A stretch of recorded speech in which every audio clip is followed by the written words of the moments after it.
string ranging across the bag. There's a fly ball to right. And that is going to be way gone. Churio sends one out of here to make it 3-0. Jackson Churio with serious opposite field pop. Number 20 for the 20-year-old.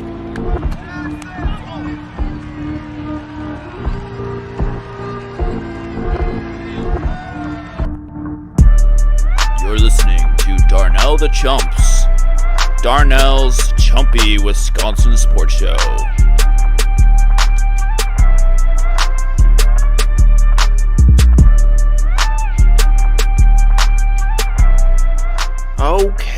Okay, all right, here we go. Welcome to Darnell's Chumpy Wisconsin Sports Show. I am your host, Darnell the Chump. A lot to get to today, so I'm going to leave the intro a little bit short. That was obviously Jackson Churio hitting another home run, another one. He's got 20 on the year already. Now he's got 21, I believe. So that was last week when he completed the 2020 season at the age of 20. First person in the MLB to ever do that in the history of the MLB. So that was pretty exciting. We got Packers stuff to talk about. We got Brewers stuff to talk about. We got Badger stuff to talk about. I've got the Badger blazer on here, which is what I wear to work whenever there's a Badger game, and I'm feeling a little festive, right? I've got my Donald Driver jersey on underneath here because the Packers got a dub. So, we're gonna get into all that stuff here on this Tuesday, the 17th. Of September in the year of our Lord 2024. So, without further ado, I'm going to go ahead and start with the Milwaukee Brewers, who, as of right now, as I am recording this, have a magic number of 2. Now, if you are new to the sports world and you don't know what a magic number is, I'm going to give you a little rundown of that. So, a magic number. When we start talking about magic numbers, they're usually like up in the 20s and the 30s, right? That is the amount of combined wins. So one thing, it's how many wins you need to clinch a playoff spot or to clinch a division, right? Combined with the number of losses that the closest competitor. So you add those two together, right? So you add the wins plus the closest competitor losses, and that gives you your magic number. So as of right now, we have a 2, which means that the closest competitor, which is the Chicago Cubs, need to lose 2, or the Brewers need to win 2, or any combination of either. So tonight, the Brewers could clinch the NL Central with a loss by the Cubs and a win by the Brewers. So that is the number one news.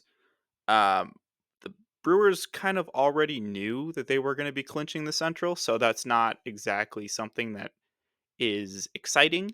Well, it's exciting. Okay, don't get me wrong. That I should not have said that.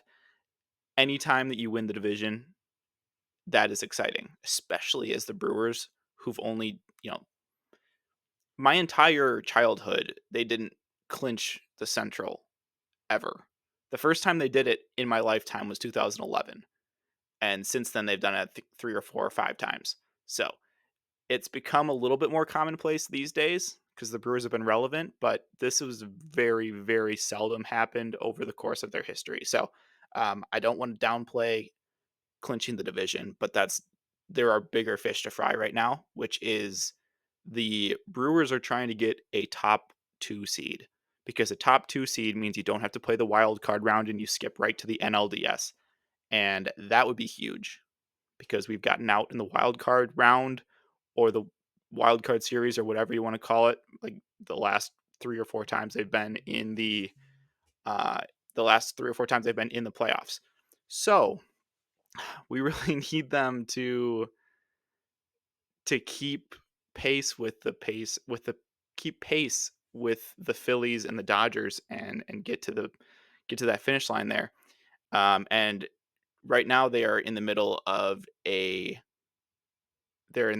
series with the Phillies. And this is a series that's, I hate to say it, but it's kind of for all the marbles here. They entered the series down 4 games for the first overall seed in the NL to the Phillies. They play a 3-game series. They won the first one last night. They play again this evening, and then they play again tomorrow. If they go ahead and sweep that, they would be 1 game back of a 2 seed or of a first round bye, right? Obviously, that we don't know what the Dodgers are going to be doing, whatever they're going to be doing, but this would also give them the tiebreaker over the Phillies if they were to get the sweep here. But they need a sweep, right? If they only win 2 of 3 or they only win 1 of 3, they're either going to be 4 games back, 5 games back, or I think in this case 3 games back. So 3, 4, or 5, and that pretty much puts it out of reach with 10 games to go. But if they were to take that, then that just makes this whole like last 2 weeks of baseball, regular season baseball, matter again.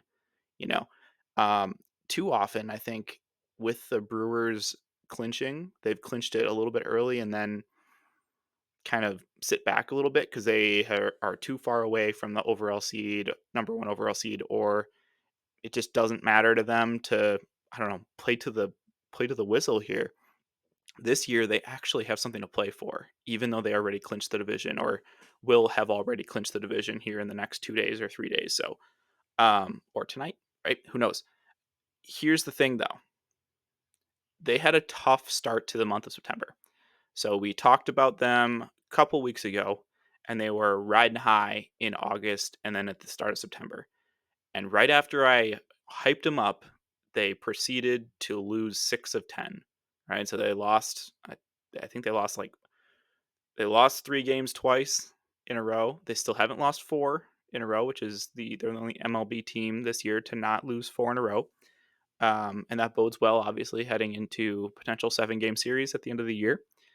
Um, but yeah, I mean, it's been impressive now in the last 6 games, the last 7 games or so. I believe they took 2 of 3 from the Diamondbacks, so that was at Arizona, and they took 2 of 3 from the Giants before that. So 4 of their last 7, I guess 4 of 5 and 5 of their last 7 now that they won that first game against the Phillies. So they also they're just an exciting team. Like right now, I put an entire like list together here of why this is exciting for the Brewers and why we should be excited about this team. And the number one thing on there is the fact that their ages, right? So this is their offense right now. The people that have provided the most offense for their team this year: Jackson Churio's 20 years old, Bryce Terang, 24, Joey Ortiz, 25, William Contreras, 26, Sal Frelick, 24, Blake Perkins, 27, Willie Adames, 28, but probably won't get re-signed, Garrett Mitchell, 25, right? That is a really, really young core of offensive players. Um, and and that's provided the majority of the scoring, the majority of the run support for our pitching. And that's, that's a good group of guys, and they're very young, and there's a lot of team control there. So, um, we're going into the postseason here, and obviously the Brewers have outperformed expectations this year, no doubt about it. They are well over uh, their expected over under for the season totals. Like I think they're 7 games over, 10 games over it already with 12 games to play. Like that's just insane. So it's already a win from that perspective. Now they have to take it a step further and see what they can do in the playoffs, right? They were there last year with a lot of the same guys. Maybe not the same pitching, but a lot of the same position players that have taken a step or they've improved, right?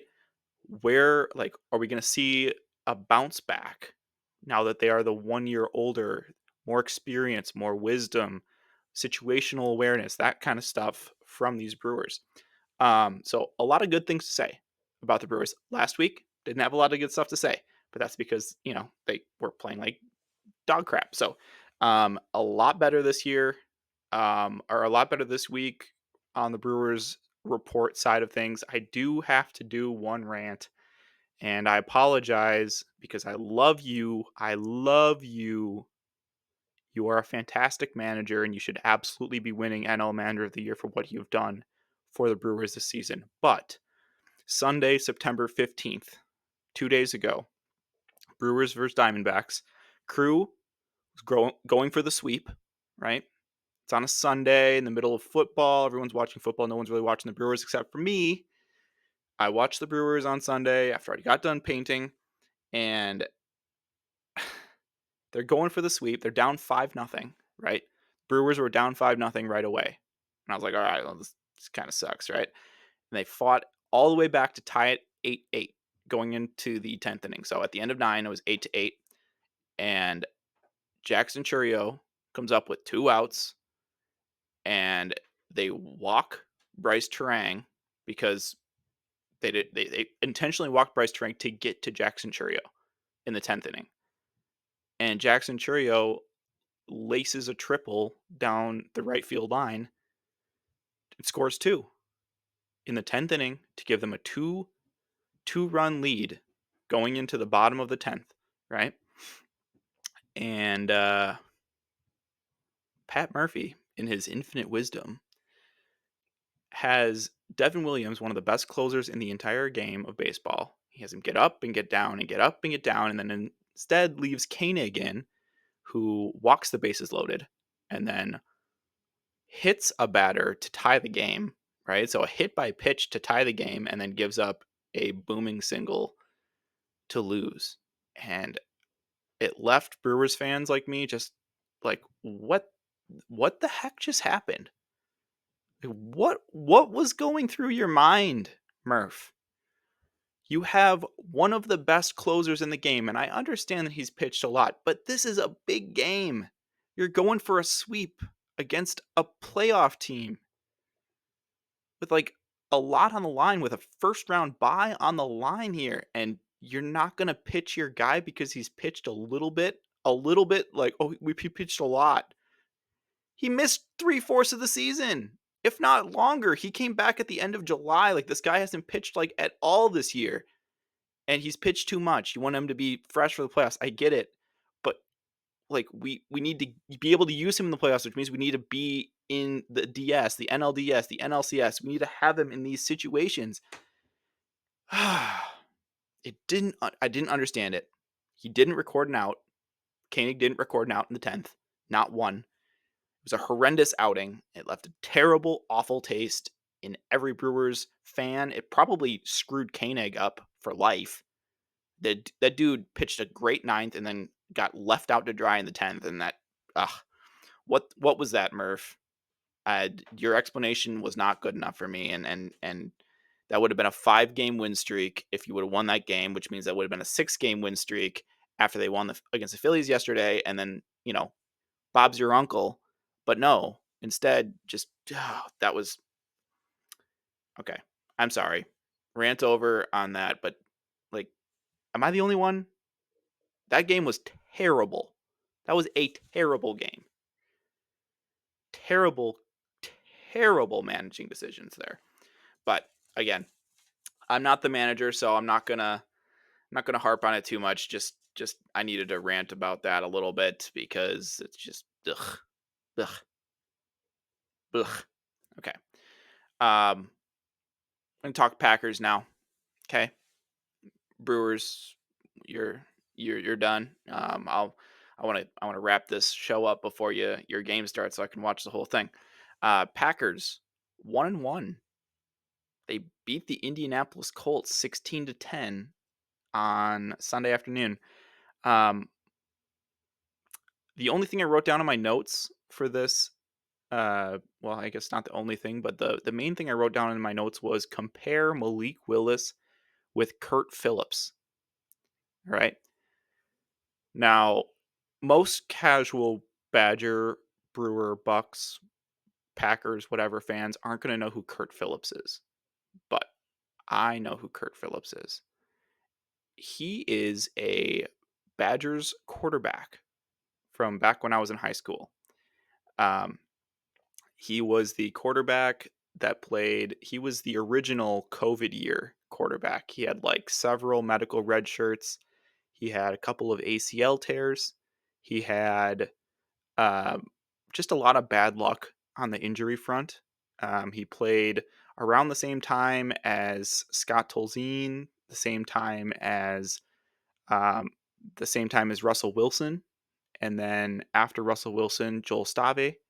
Right, so those type of years, that's when he was a Badgers quarterback. Now, if you remember, which you probably don't, but I do, so I'm remembering for you, in 2012, Joel Stave went down with an injury halfway through the year and he was done for the year.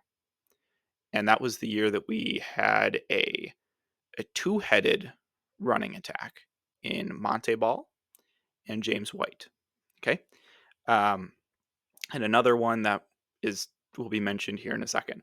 Um, so 2012 Big Ten Championship rolls along, and Brett Bielema says, "I'm done. I don't want to play anymore. I don't want to coach. I don't want to coach the Badgers anymore." That was after that game, but before that game, um, they went in with the mindset of, we have Kurt Phillips. He's going to hand the ball off to our two-headed and three-headed with Melvin Gordon. That was Melvin Gordon's breakout game as a freshman, if you didn't know that.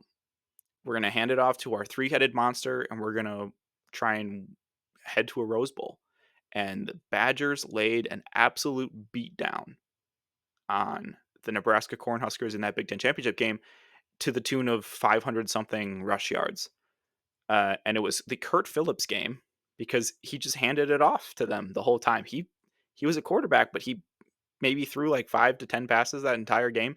So that's what I was saying. Malik Willis in this Packer game was Kurt Phillips in 2012 Big Ten championship game. That was my little comparison thing. I don't know. It's a go watch the highlights of that game. It the endorphins that you get from watching that as far as me as a Badger fan, Packer fan, whatever, the endorphins you get from watching that's just insane. 2012 old school Badger running attack, just absolute fire. But moving forward 12 years to this year, 2024, and we're in week 2 of the NFL. Josh Jacobs, he ran wild, 32 carries for 151 yards. Malik Willis had 6 carries for 41 yards, so 6 scrambles, 41 yards. He was pretty good on his feet. Jaden Reed had two end arounds for 37 yards. So they had 261 yards of total rush offense. 261 on Sunday. That is dang impressive. In the NFL, that is fantastic. And 231 of that 260 something was in the front, like in the first half. So they dominated that first half. And I think they got really conservative in the second half and just tried to eke out a win, which is what they did. But they dominated the first half. Malik Willis threw his first career touchdown pass to Dontavian Wicks. Romeo Dobbs had a huge catch in the second half to seal up a drive for a field goal. The defense was impressive. They had 6. They have 6 total turnovers through 2 games. Not great against the run.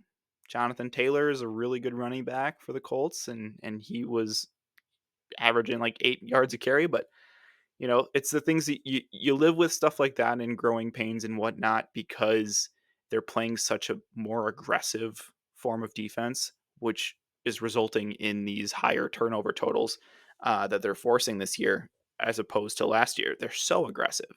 I love it. I love that they're rushing the quarterback in the way that we haven't really seen since like the Clay Matthews teams. It's because I want Caleb Williams. I'll talk about him in a minute. But Clay Matthews teams, that's the vibe that I'm getting from this defense. So I really want them to continue that, and they might get burned on a couple of games, and they might get burned on a couple of plays, just like, Jair getting burned by A.J. Brown, but he still had a pretty good game, honestly, against the Philadelphia Eagles last week. So, you take the good with the bad. Matt LaFleur put together just an absolutely fantastic game plan.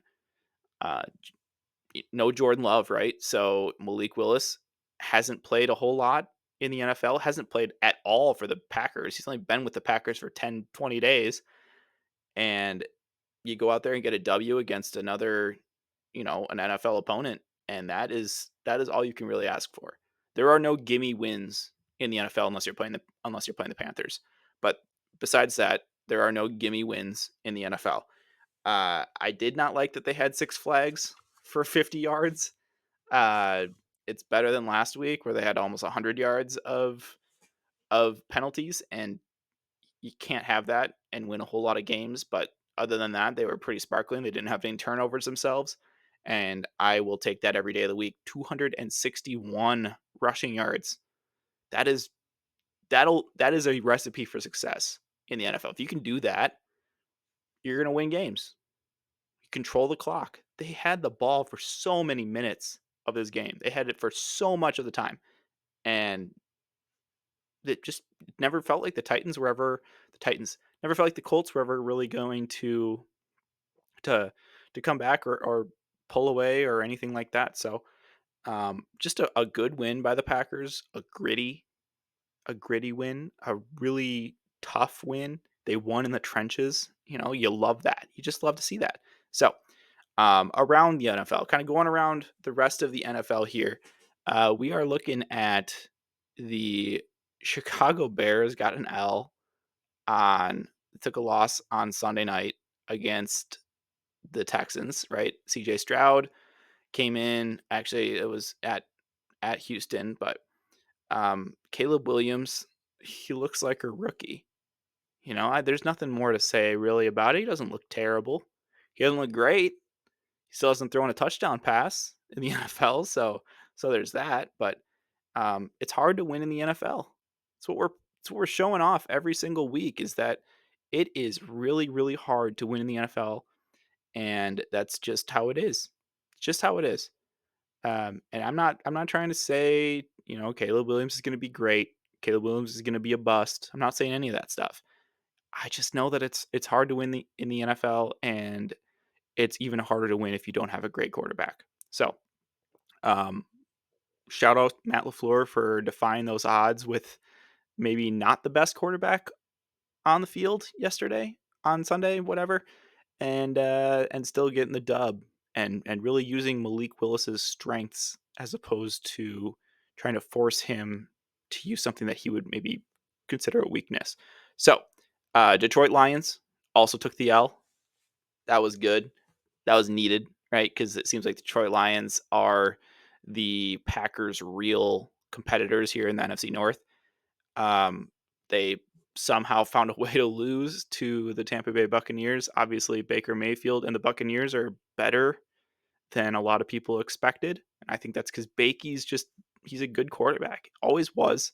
Didn't have the organizational awareness at in Cleveland to really maximize what Baker Mayfield could do on the field. And they're showing that with Deshaun Watson. They don't know how to make decisions.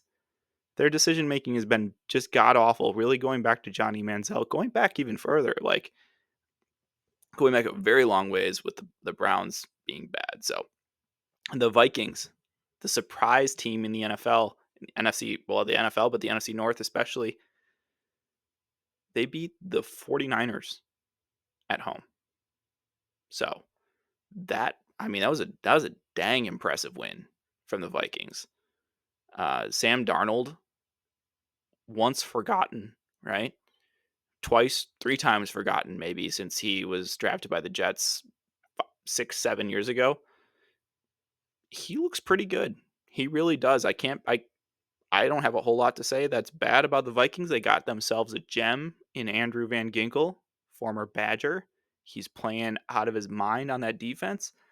And yeah, all right, NFC North, Minnesota Vikings on top at 2-0, and then everyone else behind them at 1-1. So it's a little NFC North look here. I am fully 100% on the anti Kansas City bandwagon. The amount of penalty luck that they get is preposterous. It is disgusting watching them get every call on the field every single week. They can't lose.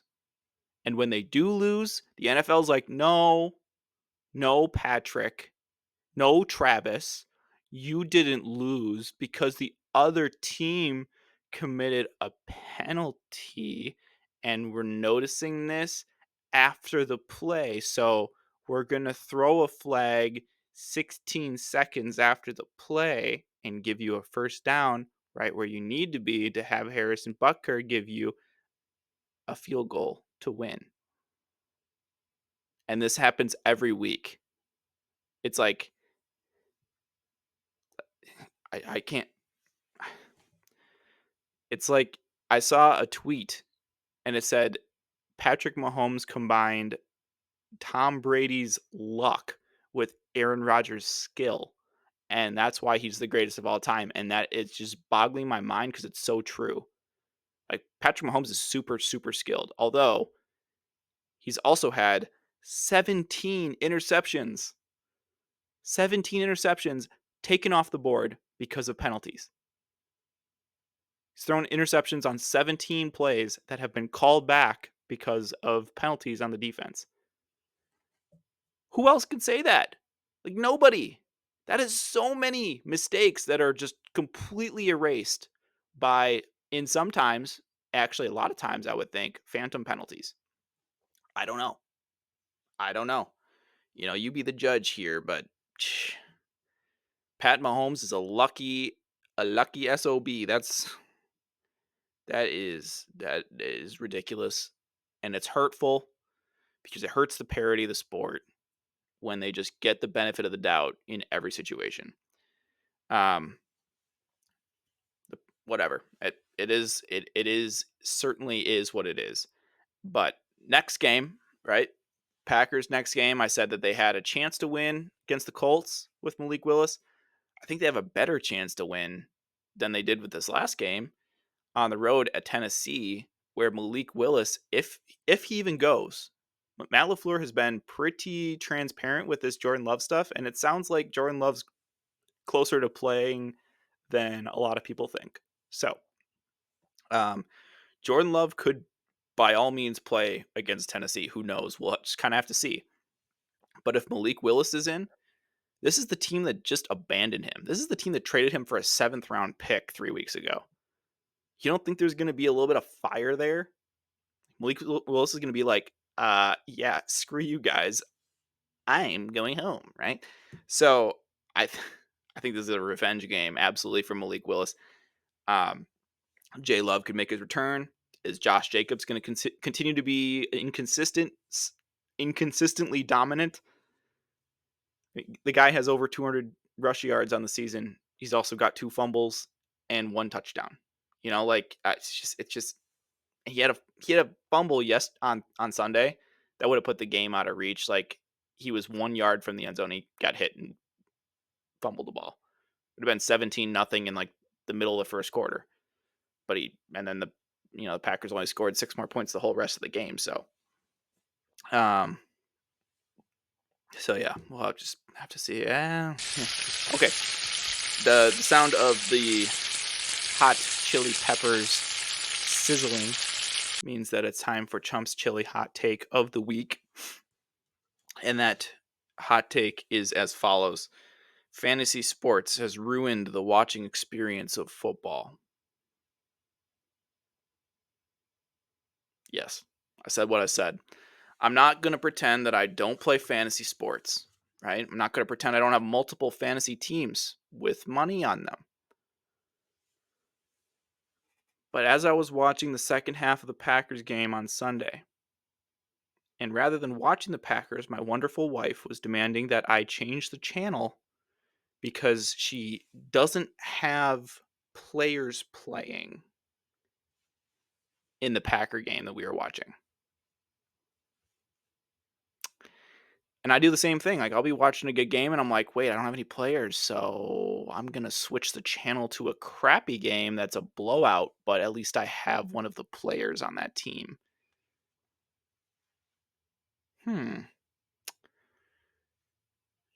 This has been Chump's Chili Hot Take of the Week. Fantasy sports is ruining sports. It's probably not even a hot take. It's probably a take that a lot of boomers would have anyways. But yeah, it's just how it is. I wish that you could just watch games without worrying about you know what player scored what touchdown. And well, actually, on Saturday, and that's what I'm switching to right now. On Saturday, I went golfing, right, with a couple of friends, with the boys, and Saturday was Alabama game, right? That was the Badgers going up against Alabama. And so I'm golfing with the guys, and I was like, we're listening to the game because we're on our golf carts, right? Listening to the game, and they're like, and Alabama takes a 7-3 lead, right? And one of my friends, who shall remain unnamed, goes, "Who scored the touchdown? I've got money on him." And then I told him who scored the touchdown for Alabama. He's like, "Yes, yes." And I was like, I hate people like you. Like, you're really going to cheer Alabama, a player on Alabama, just because you scored a touchdown and now you might win $10? America used to be a real country. We really used to be a real country. And now what is this? What is this? It's fine. Badgers are now 2-1. They got absolutely smoked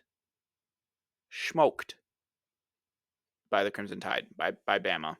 42-10 on Saturday morning and afternoon. I'm not going to say I didn't call it, but I did say the Badgers would lose 41-17. So I actually thought that the Badgers would do slightly better than they did. And that was last week on the show. I was completely right. They got smoked. This one started off all right, though.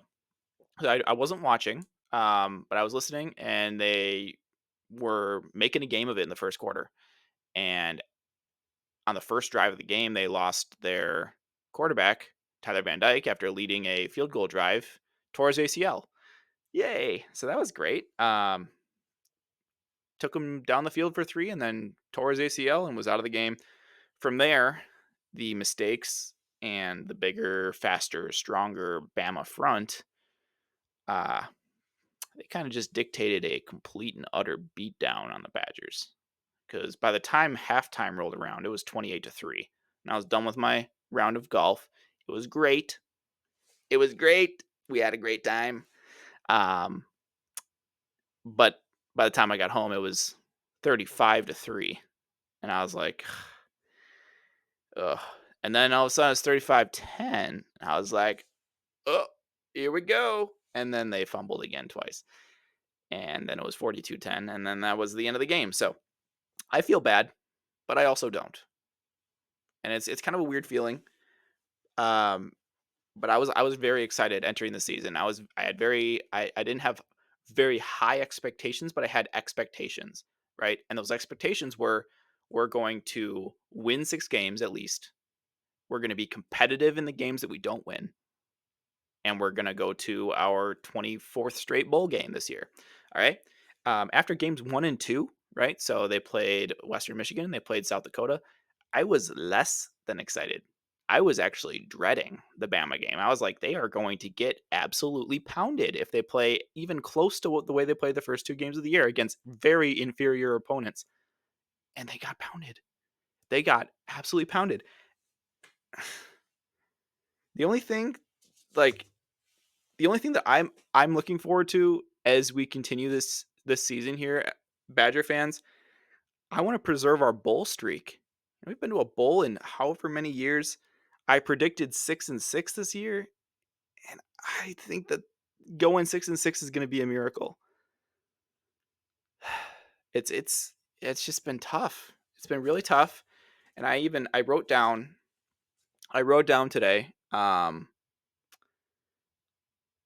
of the remaining schedule and how I expect it to pan out here. So, I'm just gonna go over this. First off, what the heck is the plan now? Braden Locke looked like just he's so bad. He looked terrible. He missed like 6 open receivers and they were wide open. Somehow our receivers were actually doing really good at getting separation from Bama coverage, and he missed every single one of them. Every single one. Malusi had a terrible fumble.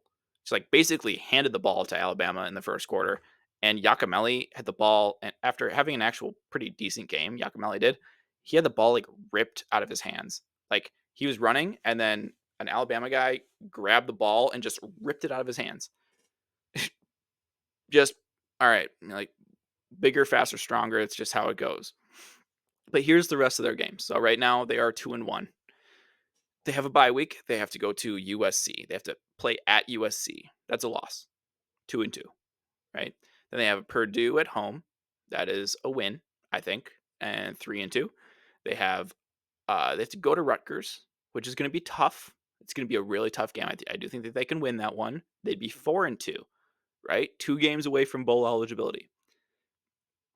After that, they have to play at Northwestern, right? At their little makeshift field on the lake. I think that's a loss. They don't know how to play Northwestern, especially at Northwestern. They're terrible at Ryan Field or whatever this makeshift field. So they'd be 4-3. They have Penn State at home. That's homecoming. I think that might be a game where they might actually be close, but I think they lose 4-4. They have to go to Iowa the next week. Iowa's played a lot better. They'd be 4-5. Okay. Then they have Oregon at home.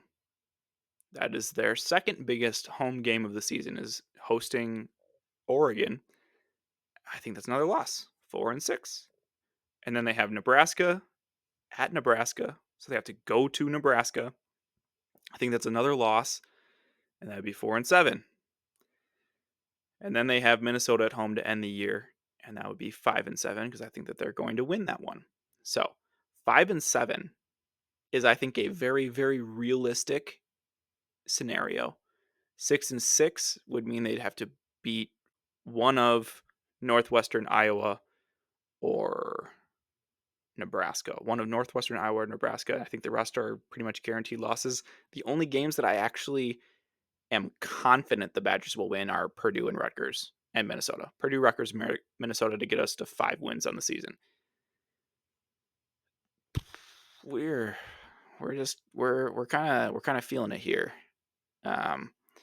We're gonna need some scheme W's here. We need Luke Fickell is gonna have to prove himself as a coach. Because right now it is looking pretty bleak. And I say that with about as much optimism as I could possibly have. But you don't have Tyler Van Dyke for the rest of the year, so there goes the quarterback that you were expecting to have. And I don't know. It's just tough. It's just tough. So, I wish I had better things to say. I'm not going to have anything better to say next week about it because they don't play a game, right? Maybe we'll get some clarification as to who's going to be the starter, or they're going to go with one of the younger guys. Matower, I think, is his name. Who knows? Who knows? But I am going to finish the show on maybe a little bit happier note. Okay.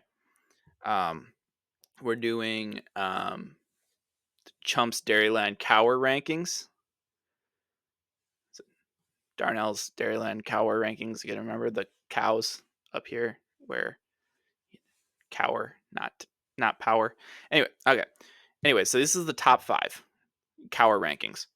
Top 5 Badger running backs of my lifetime, right? So this is for ones that I got to experience, not necessarily that I was alive for. So Ron Dane is not on this list because I never got to watch him actually run or remember watching him run, even though I was alive for those runnings. Number 5, I have PJ Hill. Now, a lot of people don't remember PJ Hill.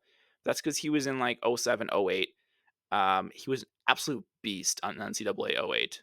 Right? And if you ever had that video game, absolute beast. Halfback number 39, since they couldn't use the names, was just a stud, absolute stud. And he was probably the reason that I fell in love with Badger football and like the running. And I watched him absolutely smoke the heck out of Temple with my dad. We went to a game a couple years, 20 years ago. Watched PJ Hill just dismantle Temple. That was awesome. Number 4, Monte Ball, right? I knew him as Monty Ball back in 2010 to 12. Most TDs in the NCAA all time. So that was number 4. Number 3, James White. So that was Sweet Feet White. led the biggest win in Camp Randall history, right? Against number 1 Ohio State, number 18 Wisconsin. Absolute electric night. Musburger and Kirk Herbstreit were there. Oh, it's just that's awesome. That's old school Badgers right there. Number 2, I have Jonathan Taylor, right? So number 5, PJ Hill. Number 4, Monte Ball. Number 3, James White. Number 2, Jonathan Taylor. Obviously killing it in the NFL. Um, he's actually probably the only reason that Paul Chryst had his job for as long as he did, because he covered up so many issues with the Badgers, just with his dynamic and insane, incredible running. If he would have stayed for a 4th year, I think he probably would have been in the running for like best running back of all time in college. He was that good, and he's proving that obviously in the NFL. And then number 1, Melvin Gordon. Melvin Gordon, baby. All I have to say is Melvin Gordon, 408. He ran for 408 yards in 3 quarters of one game against Nebraska in 2015. Still one of the most crazy things that has ever happened in my life. I actually think it was 2014. I have to get back to you on that. But absolute insane guy. Goes to the NFL, plays for the Chargers, right? Great, carved himself out a pretty great NFL career as well. But absolute snubbed for the Heisman. Really, give it to Marcus Mariota. Marcus Mariota. The guy ran for 2,700 yards. You give to Marcus Mariota. He ran for 2,700 yards in a season. Okay. This week, go Packers. Tonight, go Brewers. And also the rest of the nights, go Badgers in 2 weeks. And I did want to say one more thing. WNBA regular season is wrapping up. Caitlin Clark should obviously be the unanimous Rookie of the Year. The fact that Angel Reese was even on the list is people don't know basketball. But she should also warrant discussion for league MVP. What she's doing statistically, on top of the fact that she took the dumpster fire Indiana Fever to the playoffs, and their highest finish in 10 years, is insane. So I can still beat Angel Reese one-on-one, by the way. Just want to let you know. She has no jump shot and no post game and is 6'3", and I could still beat her. And she's a professional athlete, and I'm not, and I'm 29. But that aside, go Badgers, go Packers, go Bucks, go Brewers. Only 3 of those teams are actually playing right now, but that's it for the week. Peace.